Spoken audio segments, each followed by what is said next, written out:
성도 여러분, 안녕하셨습니까? 만나의 아침 새벽 기도로 시작하겠습니다.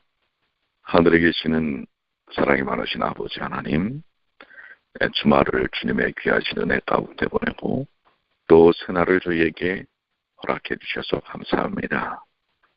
오곡백화가 무르익는 결실의 계절 가을이 기복하고 있습니다.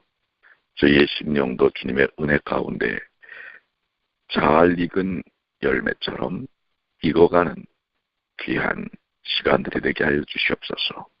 오늘도 주님께서 친히 주의 음성을 들려주실 줄 믿고 감사드리며 우리 주님 예수님의 이름으로 기도드리옵나이다.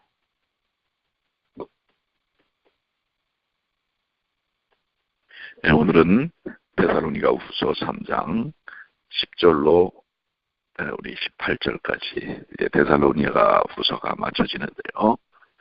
10절부터 있는 말씀입니다.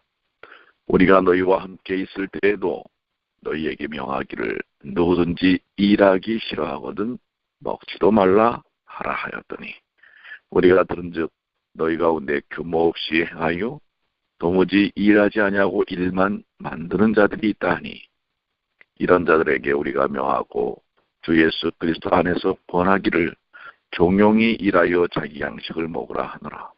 형제들아, 너희는 선을 행하다가 낙심치 말라. 누가 이 편지에 한 우리말을 순종치 아니하거든 그 사람을 지목하여 사귀지 말고 저하여금 부끄럽게 하라. 그러나 원수와 같이 생각하지 말고 형제같이 권하라. 평강의 주께서 친히 때마다 일마다 너희에게 평강을 주시기를 원하노라. 주는 너희 모든 사람과 함께 하실지어다. 나 바울은 친필로 문안하노니 이는 편지마다 표적이기로 이렇게 쓰노라. 우리 주 예수 그리스도의 은혜가 너희 무리에게 있을지어다. 데살로니가후서 3장 10절로 18절까지 말씀을 보았습니다. 이제 데살로니가후서가 마무리되지면서요. 사도 바울은 데살로니가에 있는 성도들에게 좀 더 강력하면서도 분명한 권면을 하고 있습니다. 일하지 않고 먹으려 해서는 안 된다고 하는 것입니다. 노인들도 힘든 일을 못해도 자기가 할 수 있는 일을 해야 하고 청년들은 무슨 일이든지 땀을 흘리며 일하는 것을 부끄러워하지 말아야 합니다. 사실 직업에는 귀함과 천함은 없습니다. 무슨 일이나 죄 아닌 일을 열심히 해서 먹고 사는 것, 그것은 매우 떳떳한 일입니다. 사람은 게으르면 안 됩니다. 게으른 자는 먹을 자격이 없는 것이라고 성경은 이야기합니다. 상당히 우리에게 시사적인 생각할 만한 말씀을 하고 계시죠. 데살로니가 교회 안에는 일하지 않고 일만 만드는 자들이 있었다고 하는 것입니다. 여기 일만 만드는 자들이라는 말씀의 원어는 사실 자신의 일에 대한 것을 감당하지 아니하고 남의 일 참견하기를 좋아하는 사람들이라는 뜻입니다. 이 말의 뜻은 자기 일은 성실히 하지 않고 남의 일을 참견하기를 좋아하는 사람들을 가리킵니다. 우리는 자기의 일을 성실히 하고 또한 다른 사람의 하는 일에 대하여 격려하고 칭찬하는 일들이 필요합니다. 그런데 여기 일만 만드는 자들이 있다라고 말합니다. 그렇죠. 문제거리를 만드는 것입니다. 자신의 일에 충실하지 않고 문제거리를 만드는 것. 대개 자신의 일을 충실히 하지 않는 사람들이 말을 많이 합니다. 다른 사람들에 대하여 이렇다 저렇다 평가하고 비판하고 그로 인하여 불만을 퍼뜨리는 그러한 일들을 하게 된다고 하는 것입니다. 이러한 사람들 매우 생각해 봐야 하는데요. 오늘 우리의 삶 속에 그러한 부분이 혹시 있지 않나 생각해 봐야 할 것입니다. 여기 조용히 일하라는 말은 야단스럽게 돌아다니며 여기저기에 나타나 남의 일에나 참견하지 말고 자기의 일을 조용히 성실하게 하라는 뜻입니다. 우리가 특별히 하나님의 일을 할 때 남에게 시끄럽게 떠들어서 드러내려고 한다고 하는 것은 이것은 그리스도인으로서의 참된 모습이 아니라고 하는 것입니다. 자신의 이름을 내기 위해서, 자신의 권위와 권한을 드러내기 위해서 하는 일은 하나님께 영광이 되지 못한다라고 하는 것을 이야기합니다. 그래서 자기 일을 조용하게, 누가 알아주든 알아주지 않든 조용하게 하는 것입니다. 또 어떤 일들을 통해서 내가 비록 조금 그 일을 이해하지 못하고 또 잘 알지 못한다 할지라도, 또 조금은 개인적으로 마음에 불편함이 있다 할지라도 그것을 돈을 내거나 불만으로 표출해서는 안 됩니다. 우리 사람들은 완전하지 않습니다. 그렇기 때문에 때로는 그러한 연약함을 통해서 실수가 있을 수 있고 또 잘못된 어떤 모습들이 드러날 수 있습니다. 우리 그리스도인들은 그럴 때 어떻게 해야 할까요? 자기의 의의를 드러내서는 안 됩니다. 오히려 조용히 그러한 일들을 관망을 하고 또 기도하면서 오히려 그런 일들을 통해서 아름답게 그런 일들이 잘 이렇게 협력되고 또 서로가 이해되어질 수 있는지에 대하여 부드럽고 따뜻하게 임하고 접근하는 일들이 필요한 것입니다. 오늘 여기 있는 이 말씀처럼 자기 일은 하지 않고 일만 만드는 자들, 또 일하기를 싫어하는 자들, 이러한 부분에서 나는 정말 성실하고 정결한 삶을 사는가 한번 살펴볼 필요가 있지요.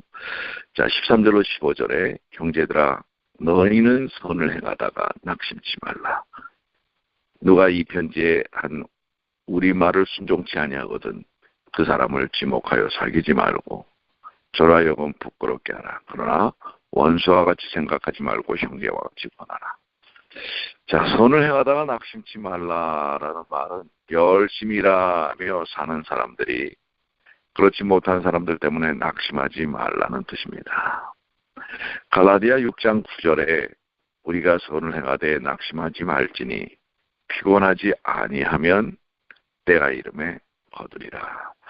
우리는 성경의 교훈을 고의적으로 불순종하는 자들에 대하여 어떻게 해야 할 것인가 하는 질문을 던질 때 본문은 그를 지목하고 교제를 단절하고 그를 부끄럽게 하라라고 말합니다. 이러한 태도는 미움이 아니고 사랑입니다.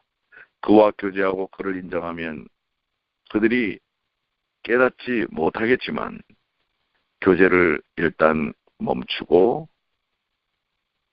끊는다면 깨닫게 될 것이라고 하는 것입니다.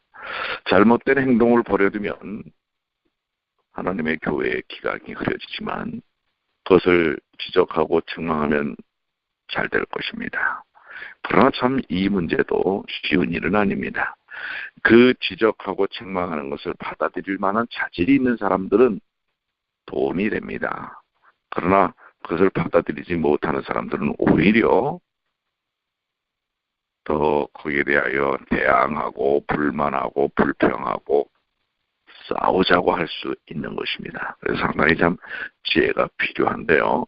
이런 정도로 자신의 잘못과 문제들이 지적되었을 때 그것을 받아들일 수 있다면 그건 성령에 열려있는 사람입니다. 그런 신앙이 사실 우리 기본적인 신앙이 되어야 하는데 그렇지 못한 연약한 신앙 속에 놓여있는 사람들도 있습니다.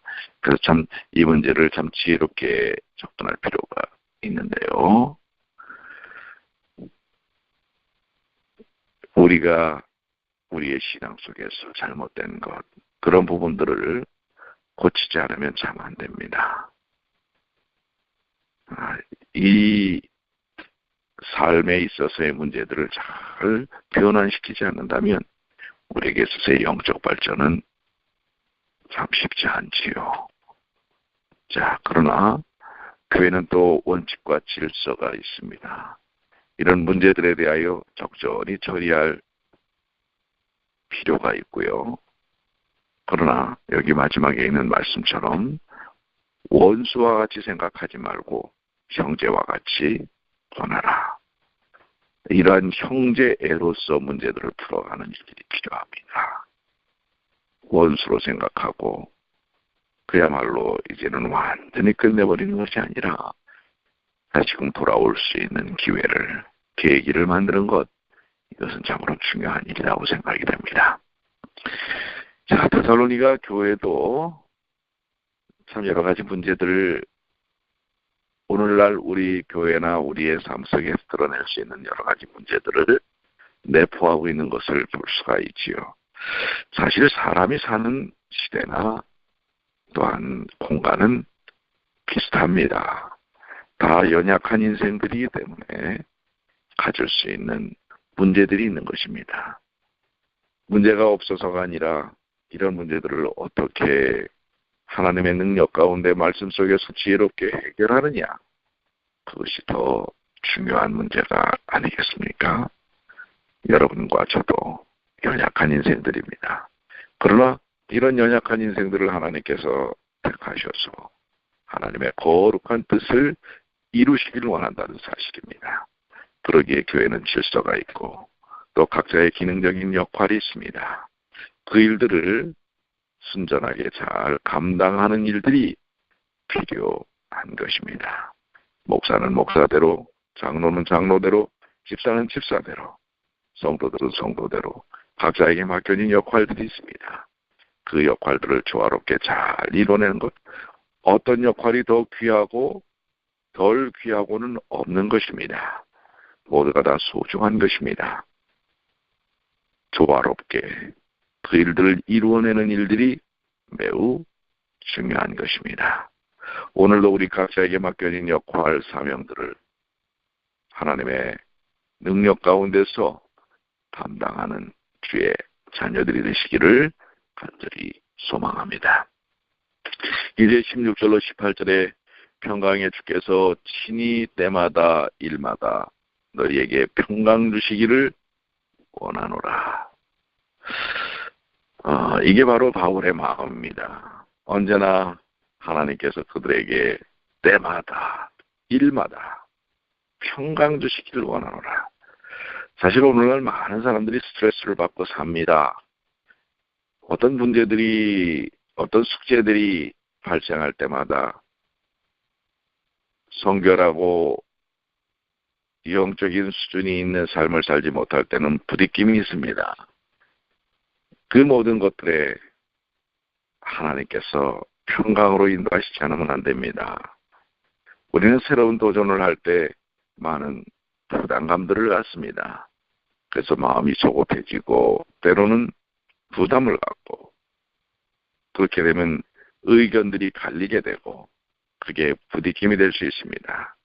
그러나 하나님께 맡길 때 여기 있는 말씀처럼 때마다 일마다 하나님께서 평강을 주심으로 우리 자신에게 포커스가 맞춰져 있으면 부딪힘이 있을 수밖에 없습니다. 그러나 하나님께 모든 포커스를 맞추면 오히려 그 안에서 평안을 경험하는 것입니다. 우리 모든 주의 가족들 때마다 일마다 주님께서 주시는 평강을 누리시게 되기를 바랍니다. 주는 너희 모든 사람과 함께 하실지어다. 결론이 있지요. 하나님께서 우리와 함께 하시기 때문에 God with us, 임마누엘이신 하나님께서 함께 하시기에 우리는 평안할 수 있는 것입니다. 오늘도 주님과 함께함으로 평안을 누리십시오.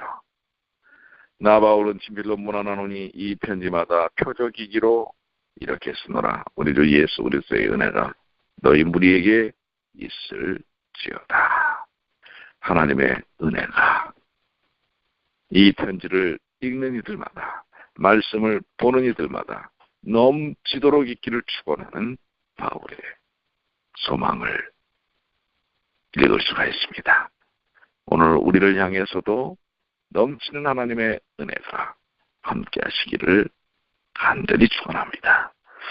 자, 이제 우리 18절까지에 있는 말씀들을 마치면서 그동안의 말씀을 좀 정리를 한다면 규모 없이 행하는 모든 형제들 우리 다시 한번 생각해 봐야 되겠죠? 네, 규모 없다라는 말은 무질서하게 행하는 것. 그렇죠. 교회는 질서가 필요합니다. 각자의 역할을 잘 감당하고 서로를 격려하는 일들이 필요합니다. 원수같이 여기지 말고 형제같이 함께하는 일이 필요합니다. 또한 문제를 만드는 사람들이 아니라 그 문제를 하나하나 연합하여 풀어가는 사람들의 모습이 그리스도인의 모습, 성도들의 모습입니다. 일하는 척이 아니라 정말 성실히 자신의 일을 감당하면서 하나님께 영광을 돌리는 그런 삶이 진정한 그리스도인의 삶인 것입니다. 자, 그동안 주셨던 말씀들을 기억하면서 여러분들 하나님께서 주신 말씀들을 좀 묵상하시게 되길 바랍니다. 자, 우리 한 1분 정도 음악을 틀어드릴 때 주신 말씀들을 기억하면서 기도하시고 묵상하시게 되길 바랍니다.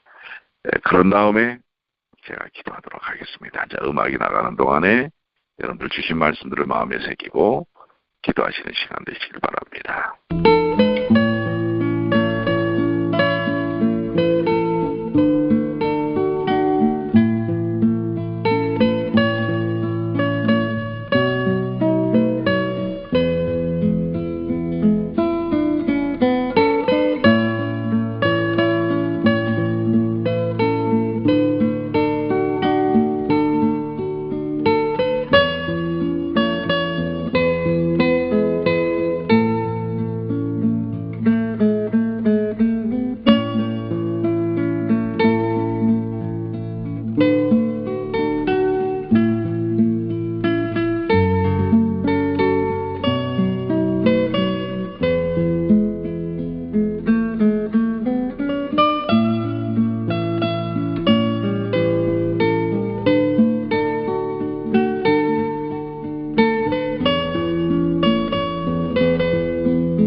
기도하시겠습니다. 하늘에 계시는 사랑이 많으신 아버지 하나님, 오늘 주신 말씀 마음속에 새기며 정령 주님과 함께 동행하며 주님께서 저희에게 맡기신 사명을 능히 감당하는 주의 자녀들이 되게 하여 주시옵소서. 문제를 만드는 사람이 아니라 하나님의 일을 하는 사람이 되게 하여 주시옵소서. 자신을 드러내기 위함이 아니라 하나님의 영광을 위하여 사는 정결한 주의 자녀들이 되게 하여 주시옵소서. 오늘도 주께서 주시는 평강과 평안을 누리며 주와 동행하는 주의 자녀들이 되게 하여 주시옵소서. 주신 말씀들을 마음속에 새깁니다. 오늘도 말씀을 따라 사는 주의 백성 되게 하여 주시기를 우리 주님 예수님의 이름으로 기도드리옵나이다. 아멘.